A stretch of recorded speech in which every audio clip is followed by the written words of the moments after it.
Okay, first of all, you need to download Oracle Database Express Edition. To do that, go to your browser and search for Oracle Database Express Edition. Click the download link. This will lead you to the Oracle Database Express Edition download page. Before we start download, let's look into overview page. As you can see here, Oracle Database Express Edition is free to develop, deploy and distribute. This version is more than enough for us to learn SQL.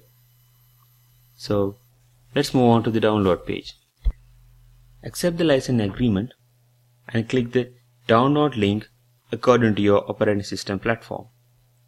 In my case, I'll choose the Windows 64-bit version. This will open up Oracle sign up page. If you already have an Oracle account, you can sign in.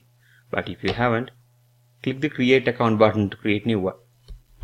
Fill the necessary information and click create account and sign in. Once you finish the download, unzip and run the setup.exe in disk1 folder.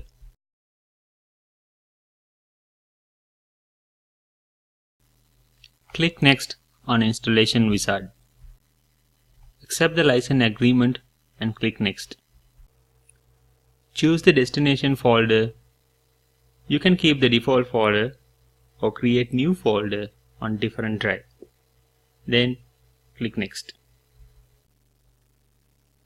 Give the password for sys and system database accounts. You can give whatever you want. This password is very important, so keep in mind. I'll use manager as my password. Next, it will show the summary of installation settings, database listener, HTTP listener, and etc. Click the install button to start installation. This will take some time to install.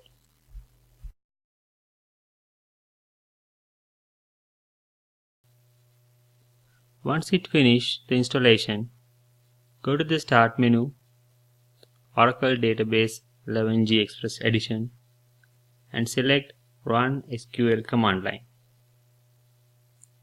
This will open up the SQL prompt, which allow us to connect to the database. Now let's check whether connections work fine by logging as sys user.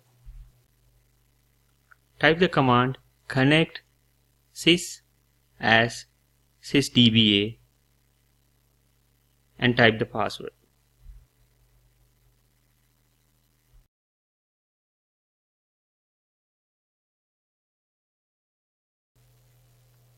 You can also connect by giving username and password at the same time like this.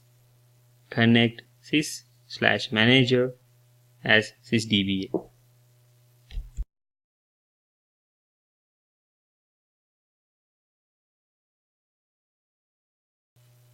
Okay, now we have successfully installed the Oracle database and connect it as sys user. I hope you have installed it successfully. So let's move on to the next lesson, which discuss about Oracle SQL Developer.